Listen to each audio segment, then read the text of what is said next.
Pakistan and its tryst with terrorism. Pakistan is engulfed in crisis. The economy is in a state of turmoil. External debt is burdening the economy, and today's political turmoil and crisis has strong echoes of the past. But on top of all of that, terrorism is back to haunt Islamabad. In a concerning development, the United Nations designated terrorist organization Jaish-E-Mohammed has been seen openly collecting funds in Pakistan's Peshawar, raising alarm bells about the resurgence of extremist groups in the country, particularly after its removal from the Financial Action Task Force grey list, the FATF. The fundraising carried out by the terrorist organization was witnessed by many.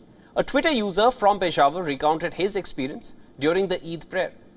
He witnessed members of the band outfit collecting funds openly in Peshawar. That too, and you must note this was being done in the presence of security personnel. The tweets were deleted after they raised a storm.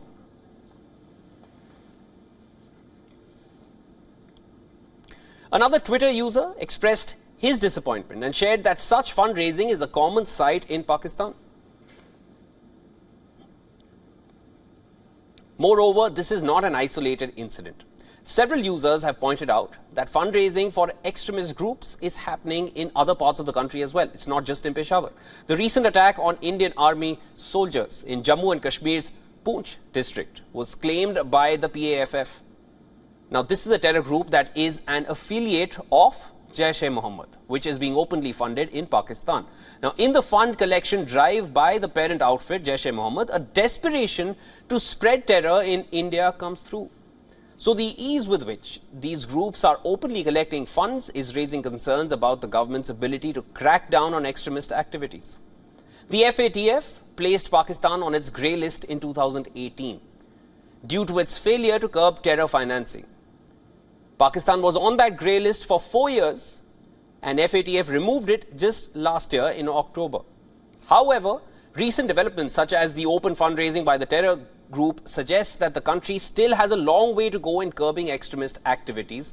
Its desperate hopes of an IMF funding gets pushed further away.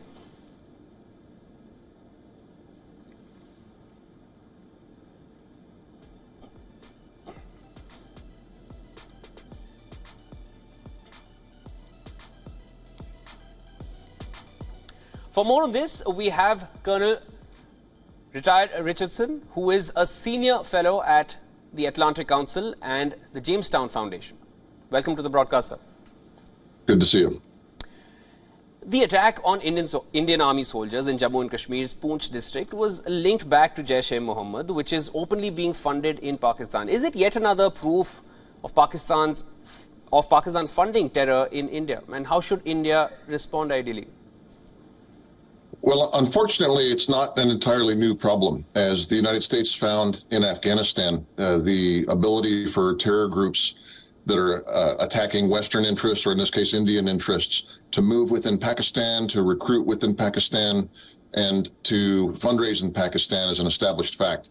And I think after the Cold War, it may be that elements within the Pakistani state apparatus never really gave up the idea that they might need some extra force to pursue their strategic goals. And unfortunately, that extends to utilizing groups that the rest of the world recognizes as terror groups. So Jaish-e-Mohammed is just one. I mean, Lashkar-e-Taiba is another. And of course, the United States experience with Taliban and Al-Qaeda before it, including the capture of Osama bin Laden, the killing of Osama bin Laden in Pakistan, shows that there are huge holes in how the Pakistani government addresses the terror concerns of other states, in this case, its neighbor, India. So it's an ongoing problem.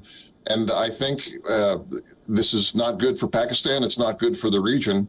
And just because it serves a temporary tactical purpose, perhaps to hurt an ally, or an adversary or a neighbor, ultimately, when you get used to dealing with terrorists, that's going to come home to rest. And we see some of the problems in Pakistan that have developed as a result of doing business with and tolerating the presence of these terrorists. Absolutely. Rich, Pakistan just got out of the FATF grey list last year and have been hoping to receive the IMF bailout, which it desperately needs, to say the least. With the recent news of terror funding, should we expect Pakistan to re-enter the grey list and say goodbye to the IMF bailout once and for all?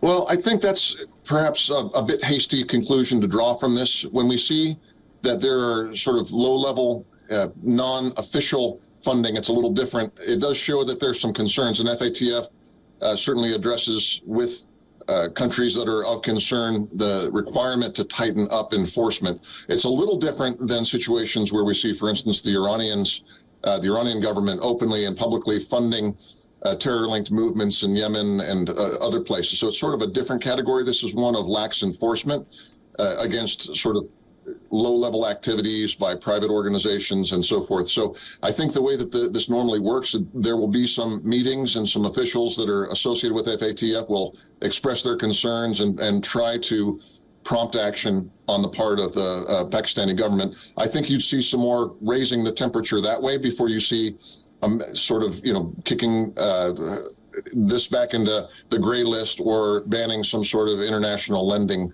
based on those agreements. I think there'll be an attempt to get more enforcement or to crack down prior to such a big step. Right. Rich, when you look at Pakistan and the way these terror outfits are surviving there still, it's a very typical case of Dr. Frankenstein and his monster. Pakistani civilians and security personnel have been repeatedly targeted by these same terror groups in attacks within the country. Yet Pakistan continues to harbor these terrorists. We still see global terrorists like Syed Salahuddin of the Hizbul Mujahideen roaming free on Pakistani soil. This happened very recently. Will Pakistan ever learn from its mistakes? I certainly hope so. I mean, like many Americans, I remember a time when the U.S. and Pakistan relationship was much tighter and much more cooperative than it is now. There have been a couple of decades in which there's been some, in my view, very bad tendencies within the Pakistani state, especially with ISI and how they've chosen to instrumentalize these groups. But there's a saying that some of my friends in the Middle East have, is that those who lay down with snakes will get bitten from time to time, and that's what happens in the case of Pakistan. I want goodness and stability and prosperity for the people of Pakistan, and I want to see better relations with us, and that's probably going to be much more difficult until these terror groups are cracked down on. By the way, it's not just a Pakistani problem. We see problems with some terror groups in Europe, in the Middle East, and other countries. It's a global problem, and every country, regardless of its differences politically or geostrategically with neighbors or rivals, has to understand that terrorism is a threat to all in common. And I certainly hope that logic prevails in Islamabad. Thank you for all those updates, Rich, and thank you so much for joining in. Good to see you.